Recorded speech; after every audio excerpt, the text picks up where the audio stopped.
That's groups of anywhere from 4 to a dozen National Guardsmen and women.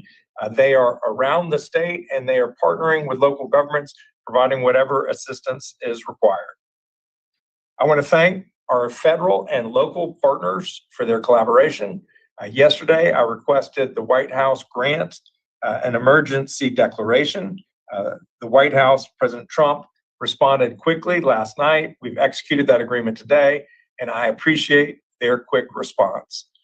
Local governments are hard at work making sure that they, of course, they're the closest to their own constituents. They have opened up 50 warming stations across the state, 45 shelters.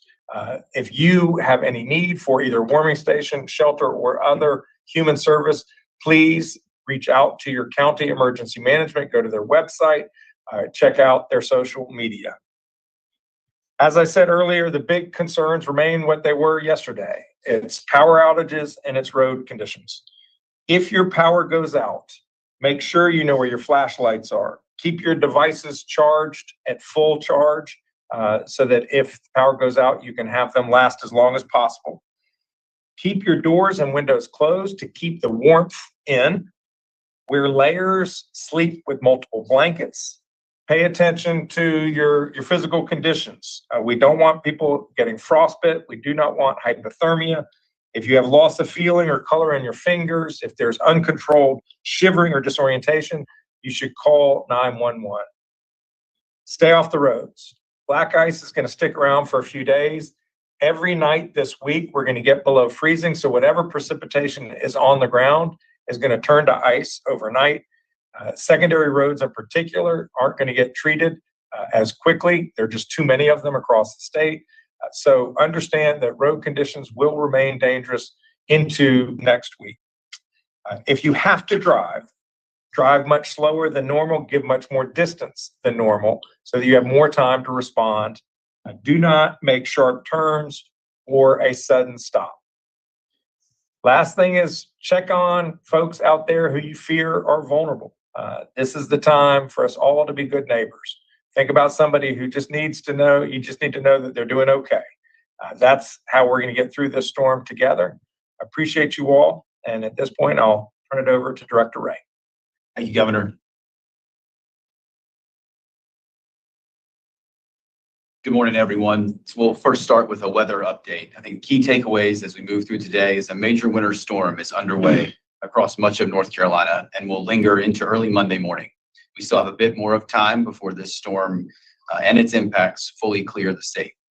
A winter storm warning, ice storm warning, and winter weather advisory also remain in effect across much of North Carolina into Monday. Since last evening, we've seen snow, sleet, and freezing rain all being reported across North Carolina, and by sunrise today, at least 1/4 of an inch of ice accumulation had been reported across our southwest mountains. Areas of snow and sleet that remain across the mountains are forecast to change over to freezing rain this morning, with the greatest ice accumulation expected along the southwestern mountains and portions of our Blue Ridge Escarpment. Freezing rain across portions of eastern North Carolina is expected to change over to rain throughout the day today. While we may see some lulls in precipitation through the day for some locations of the state, a final round is expected to push across the state Sunday evening and overnight. The greatest impact Sunday will continue to be from ice accumulations, where 1/4 to 1/2 inch of elevated flat ice accrual remains possible across portions of the mountains, our foothills, and into the Piedmont. Dangerously cold temperatures are forecast through next week, with low temperatures dipping into the single digits to near zero Monday night and into the teens and 20s through the remainder of this week. As the governor said yesterday, the White House approved his request for an emergency declaration. This allows for direct federal assistance to support emergency response, life-saving support, should the state require that level of assistance. There are 55 county emergency operations center activated across the impacted area today, with 72 local states of emergency in place. The state emergency response team remains postured to support our local communities, both in commodity distribution or in supporting local public safety response. As the governor said, in addition to the work that the power companies have done, we have base camps across the state for Duke Energy to surge restoration crews into impacted areas, along with mutual aid crews from both our electric co-ops and our partners in the electricities. To reinforce some personal preparedness information, as the governor stated, many communities across the state have opened shelters and warming centers for those who cannot stay at home. You can find that updated information, what's available in your community, by visiting your local government or local emergency management website and social media feeds. Additionally, for winter storm information and important links, please visit readync.gov/winterstorm 2026. And finally, as a reminder, roadway conditions have deteriorated since last night. They will continue throughout the day today and into the evening. The safest thing remains to stay at home and let our first responders, the State Highway Patrol, and the NCDOT the ability to work safely. Thank you, Governor. Well, Secretary Johnson.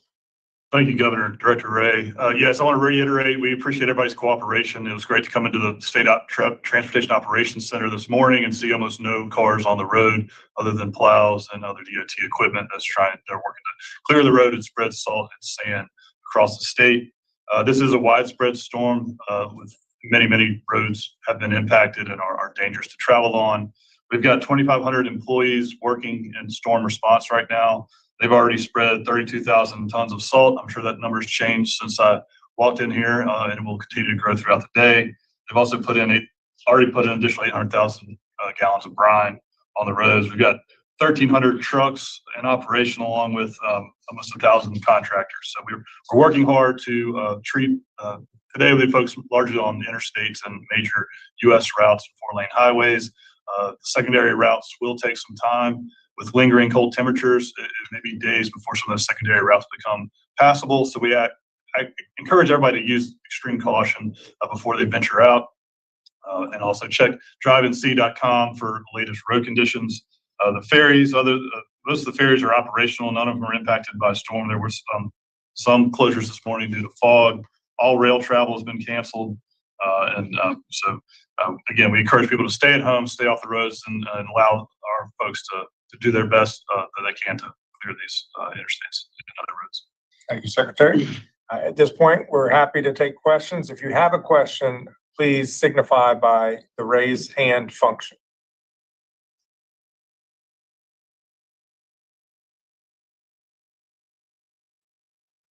We're not seeing anybody. Oh, no, sorry. Dawn, please go ahead and ask your question.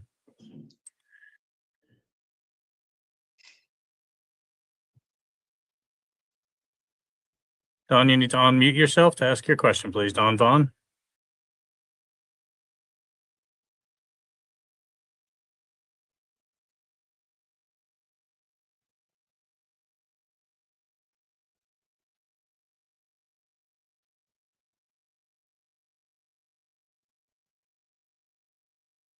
Adam Wagner, please go ahead and ask your question. Dawn will return to you.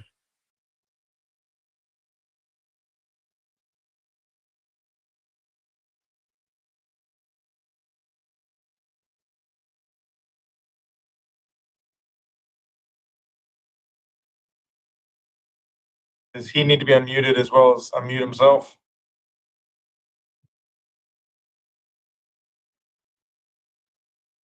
He's been unmuted on our end, sir. Not sure why it's not working. Is the type function working? Somebody put a question in the chat. You could read it to us.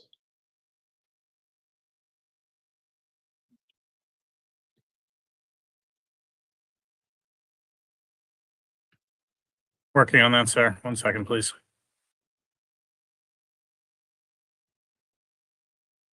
Apologize for the technical glitch. We cannot blame it on the storm, I don't think.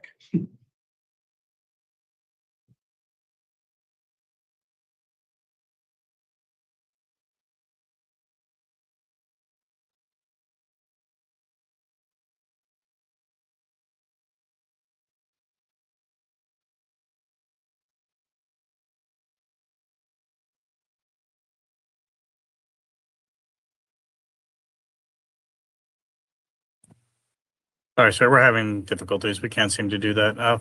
Reporters on the line, if you could please email NCEMPIO, we will get your answers as quickly as possible. Thank you all for tuning in. Please stay home, stay safe, stay warm. Thank you.